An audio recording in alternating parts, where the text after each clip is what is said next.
NEOM technical classes में सभी का हार्दिक स्वागत। आज हम इम्पोर्टेंट क्वेश्चनों को टेस्ट के रूप में सोल्व करेंगे।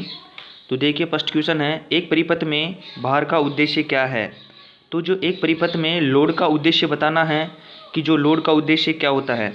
लोड का उद्देश्य होता है, ऑप्शन देखिए, ए धारा कम करना, ऊर्जा का उपयोग करना या धारा बढ़ाना, ऑल अबोव। तो इसका जो राइट आंसर होगा वो ऊर्जा का क्या होगा, ऊर्जा का उपयोग करना, मतलब यूटिलाइटीज द एनर्जी। तो एक जो भार का उद्देश्य होता है वो उद्देश्य होता है कि ऊर्जा का उपयोग करना। भाई कितनी ऊर्जा वह उपयोग कर रहा है, तो वह क्या होता है, एक भार का उद्देश्य होता है। तो चलते हैं नेक्स्ट क्वेश्चन पर। दो तारों का व्यास अनुपात है D1 जो बराबर है वो है 1:2 है। तो इनका प्रतिरोध अनुपात क्या होगा। यदि व्यास का अनुपात दिया गया है 1:2 है, यदि क्षेत्रफल होता है वो स्क्वायर के रूप में होता है, तो इसमें देखिए जो A1 है वो A1 का मान 1 होगा, जबकि जो A2 का मान होगा वो होगा 2 का स्क्वायर। कितना होगा, 2 का स्क्वायर हो जाएगा 4।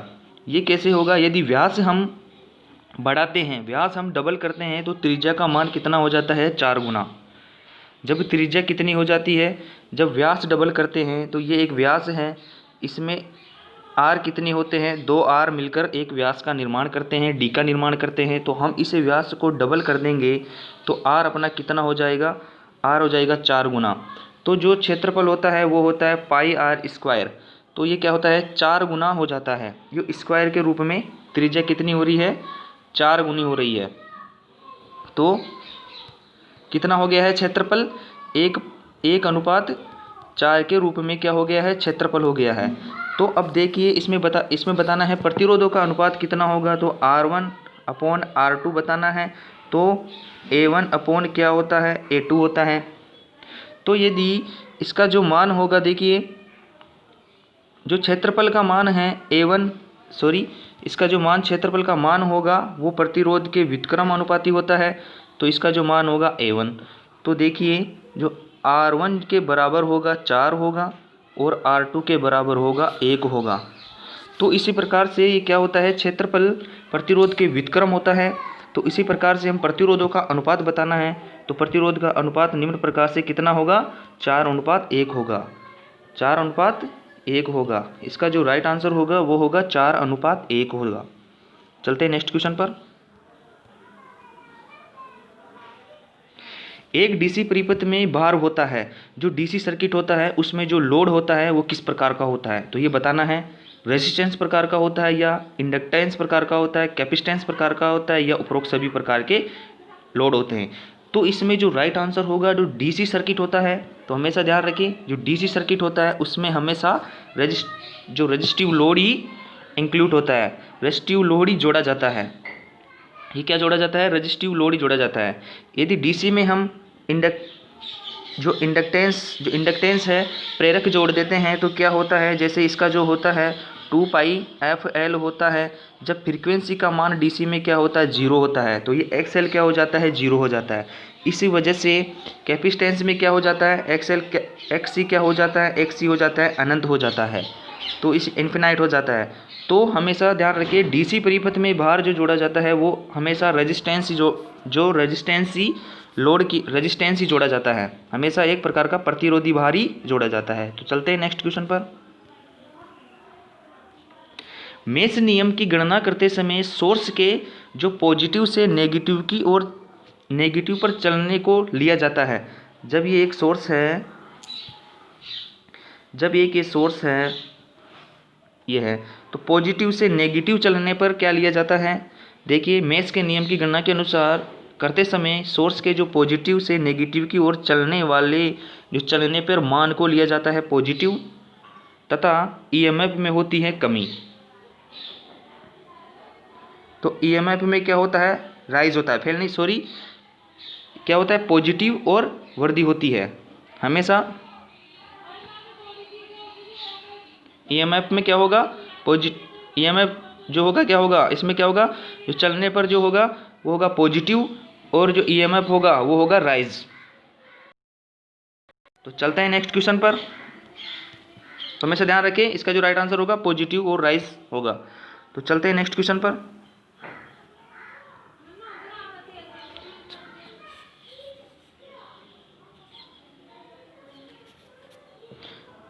सौ वाट का लैंप 1 घंटे में 1 यूनिट बिजली खपत करेगा। तो बताइए कि 100 वाट का जो एक लैंप है वो 1 घंटे में 1 यूनिट बिजली खपत करेगा। वो कब करेगा, जब 100 वाट का लैंप कितने घंटे में 1 यूनिट खर्च करेगा। तो 100 वाट का जो बल्ब है वो इस प्रकार से जो यूनिट होती हैं वो 1 kWh के बराबर होती है 1 यूनिट। तो किलोवाट घंटा बताना है कि कितने घंटे में ये 10 एक जो 1 यूनिट होती है वो होती है 1000 वाट के बराबर होती है। तो इसमें बताना है 1 यूनिट। तो 100 वाट का जो लैंप है, जो शक्ति का मान कितना है 100 वाट, और वह कितने घंटे तक चले कि वह 1000 वाट उत्पन्न कर दे। तो कितना होगा इसमें राइट आंसर 10 होगा। जब 100 वाट का बल्ब 10 घंटे तक चलेगा तो वह 1 यूनिट बिजली की खपत करेगा। इसका मतलब ये है। तो चलते हैं नेक्स्ट क्वेश्चन पर। KVL और KCL क्रमशः सिद्धांत पर आधारित KVL and KCL based on principle reciprocally. तो ये बताना है। तो जो KVL और KCL का जो नियम होता है, जो KVL का जो नियम होता है हमेशा ध्यान रखिए, जो KVL का नियम होता है एक होता है KCL का। जो करंट जो लो होता है वो तो होता है आवेश संरक्षण के सिद्धांत पर काम करता है, और जो KVL का जो नियम होता है वह ऊर्जा संरक्षण के सिद्धांत पर काम करता है। तो हमेशा ध्यान रखें। इसमें किस प्रकार से पूछा गया है एक बार देखिए। इसमें पूछा गया है वोल्टेज का नियम तो होता है वो होता है ऊर्जा संरक्षण का, और जो KCL का नियम होता है करंट लो वो होता है आवेश संरक्षण का। तो इसका जो राइट आंसर होगा वो होगा 1, यानी एनर्जी का तो होता है ऊर्जा संरक्षण का KVL, और KCL का होता है आवेश संरक्षण। तो चलते हैं नेक्स्ट क्वेश्चन पर।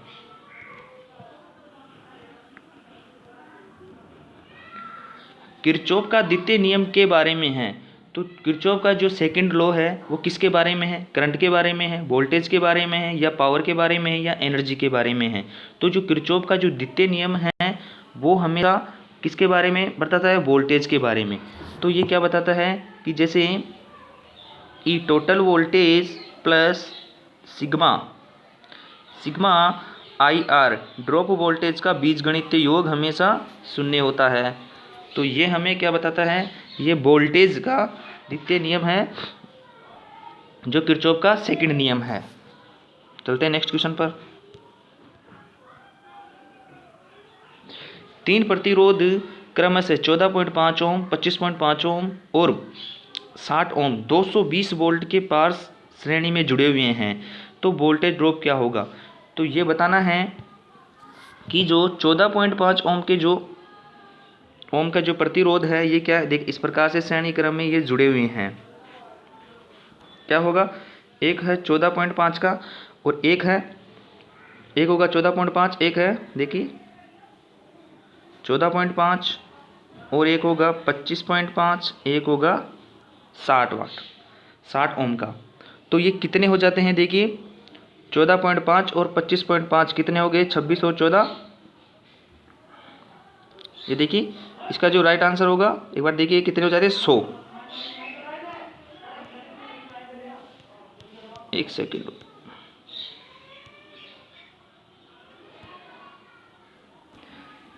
टोटल रेजिस्टेंस कितना होगा, टोटल रेजिस्टेंस होगा 100 ओम। टोटल रेजिस्टेंस 100 ओम होगा, और वोल्टेज का मान कितना होगा, वोल्टेज का मान होगा 200 वोल्टेज। तो जब ये सीरीज में जुड़े हुए हैं तो हम जब इसमें करंट का मान निकालेंगे तो I बराबर V/R होगा। वोल्टेज का मान 200 है और प्रतिरोध का मान 100 है, तो हमें कितने एम्पियर प्राप्त होगी, 2 एम्पियर। जब सीरीज में 2 एम्पियर प्राप्त होगी तो जब इसमें बताना है कि 14.5 ओम के प्रतिरोध पर जब वोल्टेज ड्रॉप होगा तो V बराबर IR होगा। तो ये बताना है जबकि I का मान 2 एम्पियर है जबकि वोल्टेज का मान 14.5 है, तो 14 28.5 से 2 से गुना करेंगे तो 29 वोल्ट हो जाएगा। इसका जो राइट आंसर होगा वो होगा 29 वोल्ट, 29 वोल्ट। इसका जो राइट आंसर होगा वो होगा A। बिल्कुल सिंपल क्वेश्चन है। चलते हैं नेक्स्ट क्वेश्चन पर। खुले परिपथ का जो प्रतिरोध तथा लघु परिपथ का धारा होती है, तो जब परिपथ ओपन हो जाता है तो रेजिस्टेंस का मान क्या हो जाता है? रेजिस्टेंस का मान हो जाता है अनंत। क्या हो जाता है? इन्फिनाइट हो जाता है। रेजिस्टेंस का मान क्या हो जाता है? अनंत हो जाता है। और जब शॉर्ट सर्किट होता है तो प्रतिरोध का मान शून्य हो जाता है, लेकिन धारा का मान क्या होता है? अनंत हो जाता है। जब धारा का मान क्या हो जाता है? अनंत हो जाता है। तो हमेशा ध्यान रखें, जो धारा का मान होगा वो शॉर्ट सर्किट में, जो शॉर्ट सर्किट होता है उसमें धारा का मान क्या हो जाएगा? अनंत हो जाएगा। तो रेजिस्टेंस का मान अनंत और धारा का मान अनंत, दोनों का मान अनंत हो जाएगा, इन्फिनिटी इन्फिनिटी हो जाएगा। चलते हैं नेक्स्ट क्वेश्चन पर। ओम का नियम किस पर लागू नहीं होता है, ये बताना है। Ohm's law does not apply to वूम। तो बताइए किस पर ओम का नियम लागू नहीं होता है? तो इंसुलेटर पर, हाई वोल्टेज पर, लो करंट पर, या फिर एसी करंट पर, एसी सर्किट पर। तो इसका जो राइट आंसर होगा, हमेशा ध्यान रखिए, जो ओम का नियम किस पर लागू नहीं होता है? जो अर्धचालक, एक तो होता है सेमीकंडक्टर डिवाइस, जो एक्टिव डिवाइस होती हैं उस पर ओम का नियम लागू नहीं होता। एक होता है इंसुलेटर, इंसुलेटर पर भी ओम का नियम लागू नहीं होता है। तो इसका जो राइट आंसर होगा ए होगा। चलते हैं नेक्स्ट क्वेश्चन पर।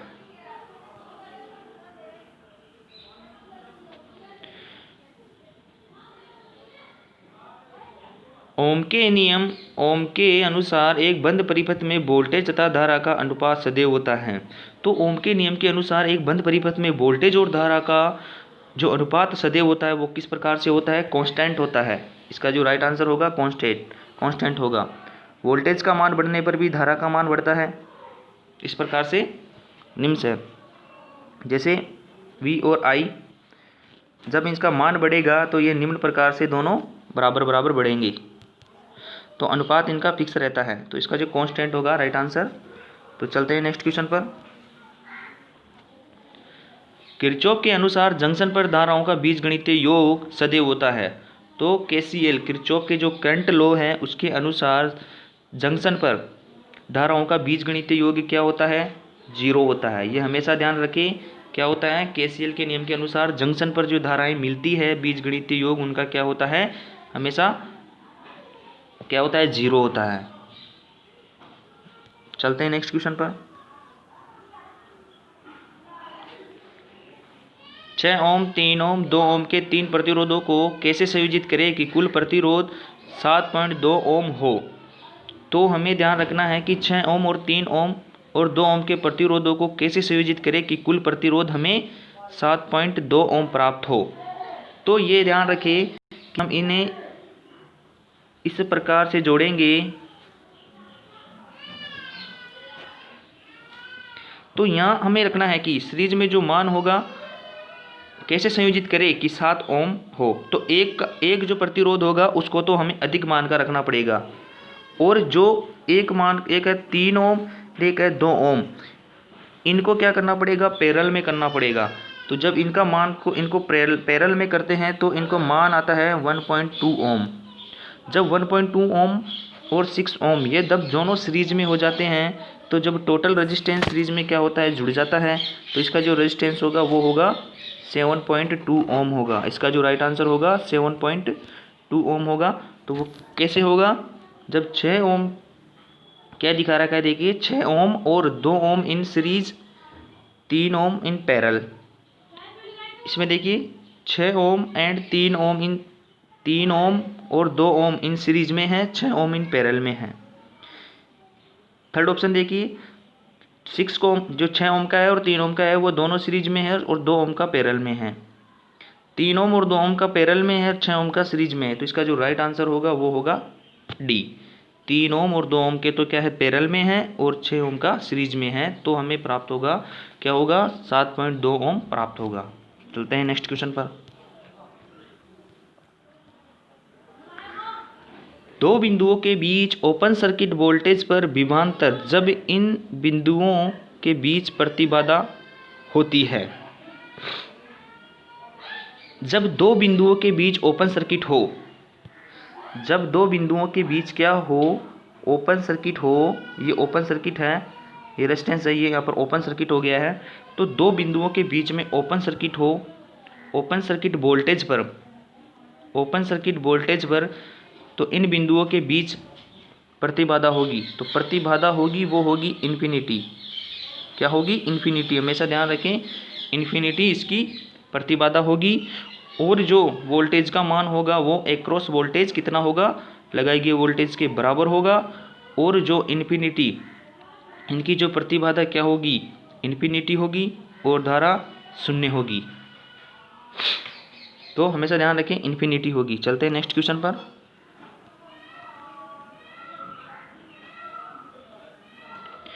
तीन समान प्रतिरोध एक सीरीज में जुड़े हुए हैं, 10 वाट शक्ति का विघटन होता है। जब समान प्रतिरोध समांतर क्रम में तीन समान प्रतिरोध है वो श्रेणी में जुड़े हुए हैं और 10 वाट शक्ति का विघटन होता है। जब समान प्रतिरोधों को समांतर में समान समता में जोड़ा जाता है तो ये कितनी शक्ति का प्रसार करेगा। तो हमेशा ध्यान रखें, जो सीरीज में जो शक्ति जो ऐड होती है वो पैरेलल सर्किट के समान होती है।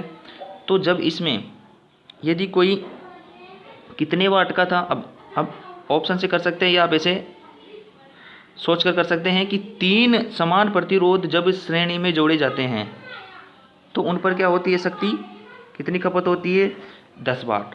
तो ये कब हुई, जब श्रेणी जो सर्किट होता है उसमें पैरेलल रेजिस्टेंस के समान क्या होता है, शक्ति का ऐड होता है। तो पैरेलल के समान में जब इसमें 30 वाट होगा, यदि 30 वाट हुआ होगा तो वो कितनी खपत करेगा, जब 10 वाट शक्ति खपत करेगा। वो कैसे करेगा, यदि इसमें क्या हुआ है कि जब इनमें जो, देखिए ये निम्न प्रकार से है, ये इस प्रकार से है, सीरीज में जुड़े हुए हैं, तीन रेजिस्टेंस समान मान के हैं। तो इस पर जो होगा वो 30 वाट था, इस पर 30 वाट था और इस पर 30 वाट था। ये सीरीज में जुड़े हुए हैं और जब इन्हें सीरीज में जोड़ा जाता है तो ये एक पैरेलल सर्किट के समान सोल होता है। तो 30 है, जब इन्हें सोल करेंगे तो हमें 10 वाट प्राप्त होगा। क्या होगा, 10 वाट प्राप्त होगा। तो इसे हम समांतर क्रम में क्या करेंगे, समान समता में जोड़ेंगे। यदि 30 वाट के हैं, इनको हम समांतर में जोड़ेंगे समान समता में, तो 30 वाट के जब समांतर में जोड़ेंगे तो ये एक सीरीज पैरेलल के समान होगा। तो सीरीज पैरेलल के समान होगा वो कितना होगा, 90 वाट। कितना होगा, 90 वाट होगा। इसका जो राइट आंसर होगा वो होगा 90 वाट। तो हमेशा ध्यान रखें, जब प्रतिरोध जैसे श्रेणी में जुड़ता है तो उसकी पावर पैरेलल सर्किट के समान निकाली जाती है, और जब रेजिस्टेंस समांतर में जुड़ता है तो उसकी जो पावर है वो सीरीज सर्किट के रेजिस्टेंस के समान निकाली जाती है। ये हमेशा ध्यान रखें। तो इसमें क्या होती है, जो पावर का मान टोटल पावर दिया गया था वो 10 वाट है, तो एक पर कितनी वाट होती है, 30 वाट। ये क्या है, ये श्रेणी में जुड़े हुए हैं, तो 90 वाट इसका कितना हो जाएगा, 9 गुना हो जाएगा। इसे हम निम्न प्रकार से भी कर सकते हैं, जैसे इससे भी कर सकते हैं, 3 गुना इसका जो हो जाएगा 9 गुना हो जाएगा इसका, 9 गुना। जब सीरीज में 10 ओम है, 10 वाट है, यदि सीरीज में 10 वाट है, यदि पैरेलल में उसे जोड़ेंगे तो वह 9 गुना हो जाएगा, उसका 9 गुना हो जाएगा। तो 90 वाट हमेशा ध्यान रखें। चलते हैं नेक्स्ट क्वेश्चन पर। असमान मान के 3 प्रतिरोधों को डीसी परिपथ में कितने प्रकार से संयोजित किया जा सकता है। तो जो असमान मान के 3 प्रतिरोध हैं, जैसे मान लेते हैं 1, 2 और 3, ये 2 ओम का है, ये 3 ओम का है, ये 5 ओम का है, इस प्रकार से हैं। तो इन्हें कितने प्रकार से संयोजित किया जा सकता है। तो हम इनको, एक तो क्या होता है कि जो सर्किट बनता है, एक सर्किट बनेगा वो होगा इस प्रकार से। देखिए, इनको तीनों को एक बार श्रेणी में जोड़ देते हैं और एक बार इनको एक श्रेणी और एक समांतर में जोड़ देते हैं, और क्या होता है, एक बार इस क्रम में जोड़ दिया जाता है। ये क्या होता है, एक बार इनको तीनों को पैरेलल में जोड़ दिया जाता है। 4 प्रकार से तो ऐसे इसको जोड़ सकते हैं, लेकिन इनका क्या होगा, मानों को चेंज करेंगे। जब 2 की जगह 3 और 3 की जगह 5 ऐसे मान को चेंज करेंगे, परिवर्तित मान करेंगे, तो ऐसे ही एक बार और 4 मान अलग से प्राप्त होंगे।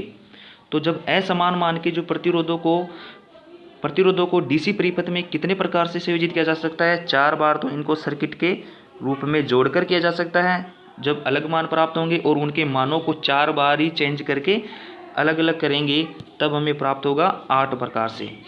जब असमान मान के 3 प्रतिरोधों को डीसी परिपथ में कितने प्रकार से संयोजित किया जा सकता है, तो बोला जाएगा 8 प्रकार से। और 3 समान मान के प्रतिरोधों के लिए कितने प्रकार से संयोजित करेंगे, 3 समान मान के लिए बोले तो उसमें होगा 4 प्रकार से, और असमान के लिए बोला जाए तो 8 प्रकार से। ये हमेशा ध्यान रखें। चलते हैं नेक्स्ट क्वेश्चन पर। डीसी समांतर सर्किट के लिए कौन सा फॉर्मूला गलत है? तो ये बताना है कि डीसी समांतर सर्किट के लिए कौन सा फॉर्मूला गलत होता है। तो देखिए, GT होता है जो चालकता होती है, G1 + G2 + G3। जो समांतर के लिए जो टोटल चालकता प्राप्त होती है वो ये है। ऑप्शन देखिए, IT जो टोटल करंट है, I1 I2 I3। तो ये क्या होती है, ये तो होती है, क्या होती है, जो समांतर सर्किट होता है उसमें तो ये भी होती है। और जो वोल्टेज होता है, क्या होता है, जो चालकता होती है, फर्स्ट में जो ऑप्शन में दिया गया है, ये चालकता भी क्या होती है, ये क्या होती है, जुड़ जाती है। समांतर में क्या होती है, चालकता ही जुड़ जाती है। जो समांतर में क्या होता है, ये इसका जो राइट आंसर होगा, क्योंकि जो समांतर सर्किट होता है, समांतर सर्किट में जब यहाँ पे हम वोल्टता स्रोत लगाया जाता है तो यहाँ पर भी सेम वोल्टेज प्राप्त होगा। सेम वोल्टेज प्राप्त मतलब एक क्रॉस वोल्टेज, समान वोल्टेज प्राप्त होता है, लेकिन वो योग के बराबर नहीं होता है। ठीक है, योग के बराबर नहीं होता है। और पावर क्या होती है, सीरीज में मैंने अभी बताया है, जो समांतर सर्किट में जो पावर होती है वो सीरीज रेजिस्टेंस के समान जुड़ जाती है, तो जुड़ जाती है। तो इसका जो राइट आंसर होगा वो होगा सी। कौन सा फॉर्मूला है जो गलत है, ये बताना है समांतर सर्किट के लिए। तो समांतर सर्किट के लिए ये फॉर्मूला दिया गया है, V1 + V2 + V3, ये गलत है। ये होना चाहिए था VT = V1 = V2 = V3। तो चलते हैं नेक्स्ट क्वेश्चन पर। एक डीसी वोल्टेज में स्तर होता है, एक डीसी वोल्टेज होता है, ये एक प्रकार का डीसी वोल्टेज है, इसमें स्तर होता है। ये बताना है डीसी वोल्टेज में स्तर होता है, इसका जो एम्पलीट्यूड होता है स्तर होता है, या पोलैरिटी स्तर होती है। तो जो डीसी सर्किट होता है उनमें क्या कांस्टेंट होता है, उनमें होता है दोनों ही क्या होती है, कांस्टेंट होती है, एम्पलीट्यूड और पोलैरिटी। जो इसमें क्या होता है, जो धारा का मान नहीं तो बदलता है, ना इनका आयाम बदलता है, ना ही क्या होता है इसकी पोलैरिटी चेंज होती है। प्लस तो प्लस, माइनस तो माइनस ही रहेगा, वो चेंज नहीं होगा। और इसका जो एम्पलीट्यूड है वो भी चेंज नहीं होता है। तो ये हमें बताना है क्या होगा। ये एक प्रकार की शुद्ध डीसी के लिए है, ये ध्यान रखें, ये एक प्रकार की शुद्ध डीसी है, अशुद्ध डीसी नहीं है। ये एक प्रकार की शुद्ध डीसी के लिए बोला गया है। एक डीसी वोल्टेज में स्तर होता है, तो क्या होता है वोल्टेज, ये क्या होता है, एम्पलीट्यूड और पोलैरिटी दोनों ही समान रहती है। और जो अशुद्ध डीसी होती है उनमें क्या होता है, जिनका एम्पलीट्यूड होता है वो चेंज हो जाता है, क्या होता है, एम्पलीट्यूड चेंज हो जाता है। तो ये ध्यान रखें। चलते हैं नेक्स्ट क्वेश्चन पर। एक तार में 12 ओम का प्रतिरोध होता है, एक तार में 12 ओम का प्रतिरोध होता है, एक वृत्त के रूप में मोड़ा हुआ है। तो सर्कल में किसी भी दो व्यास पर दो बीच में प्रभावी प्रतिरोध बताना है। यदि एक ये वायर है, इसका क्या रेजिस्टेंस है, 12 ओम है, इसे क्या किया गया, इसे वर्त बनाया गया। तब इसे घुमाकर वर्त करेंगे तो 6 ओम का हो जाएगा ये, और 6 ओम का ये दोनों सीरीज में है, ऐसे घूमकर बना हुआ है। तो कितने हैं, 12 ओम। जब इनमें पॉइंट डालेंगे, एक इधर यहाँ पर, एक इधर यहाँ पर, तो ये क्या हो जाएंगे, पैरेलल में हो जाएंगे और वर्त के रूप में बन जाएंगे। जब इनको टोटल रेजिस्टेंस निकालेंगे तो वो क्या होगा, जब 6 के 2 जुड़े हुए हैं तो कितना ओम होगा, 3 ओम रेजिस्टेंस होगा। इसका जो राइट आंसर होगा वो होगा 3 ओम। चलते हैं नेक्स्ट क्वेश्चन पर। 100 वाट 220 वोल्ट का एक लैंप है, उसे 110 वोल्ट से संयोजित किया गया, यानी क्या किया गया है, जब वोल्टेज को आधा कर दिया गया है। क्या कर दिया गया है, जब 100 वाट का 120 वोल्ट का एक लैंप है, उसे क्या किया गया है, 110 वोल्ट से संयोजित किया गया है, तो शक्ति वे किसके समान होगा, जब हम समान रेटिंग के जो है 100 वाट और 220 वोल्ट को, यदि हम ये लैंप है, यदि हम इसको हाफ वोल्टेज दे दी जाती है तो 110 वोल्टेज दे दिया, तो जो पावर खपत होगी वो 1/4 हो जाएगी। कितनी हो जाएगी, रेटेड पावर की 1/4 हो जाएगी, तो कितनी हो जाएगी, 25 वाट हो जाएगी। कितनी हो जाएगी,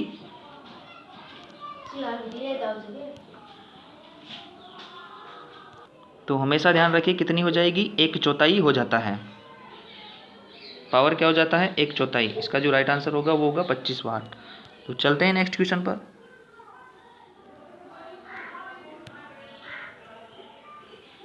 सीरीज संयोजित 2 प्रतिरोधों का अनुपात R1 और R2 1:3 है, तो इनकी धाराओं का अनुपात क्या होगा।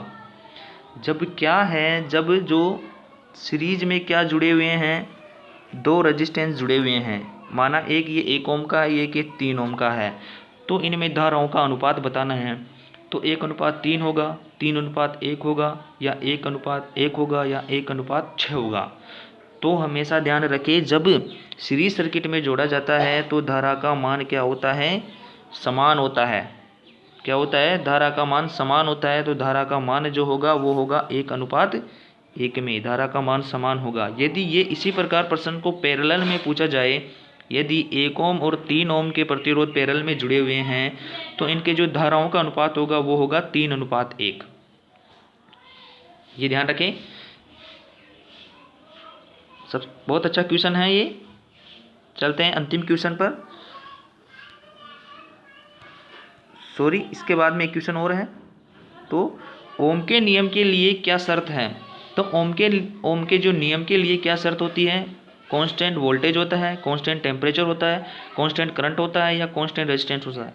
तो हमेशा ध्यान रखें, इसमें क्या होता है, कांस्टेंट क्या होता है, टेम्परेचर होता है। तापमान क्या होता है, इसमें ओम के नियम के अनुसार कांस्टेंट तापमान कांस्टेंट होता है, वो क्या होता है, तापमान नियत होता है। तो ये पिछले टेस्ट में भी हम यही क्वेश्चन कर चुके हैं, तो इसका जो राइट आंसर होगा कांस्टेंट टेम्परेचर। तो चलते हैं नेक्स्ट क्वेश्चन पर। ये निश्चित है कि भार को दी गई सप्लाई डीसी है, तब निम्नलिखित में से किस मीटर की आवश्यकता नहीं होगी। तो देखिए, ammeter, volt meter, watt meter, power factor meter, frequency meter, या फ्रीक्वेंसी मीटर और एनर्जी मीटर। तो हमेशा ध्यान रखिए, ये निश्चित है कि भार को दी गई सप्लाई डीसी है, तो कौन सा मीटर की आवश्यकता नहीं होगी। तो हमें कौन सा मीटर की आवश्यकता नहीं होगी, वो होगी, इसका जो राइट आंसर होगा वो होगा सी होगा।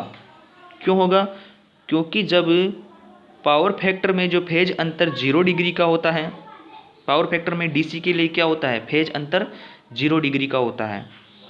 और जो फ्रीक्वेंसी मीटर में से फ्रीक्वेंसी मापेंगे, तो डीसी की जो फ्रीक्वेंसी होती है वो कितनी होती है, वो 0 हर्ट्ज होती है।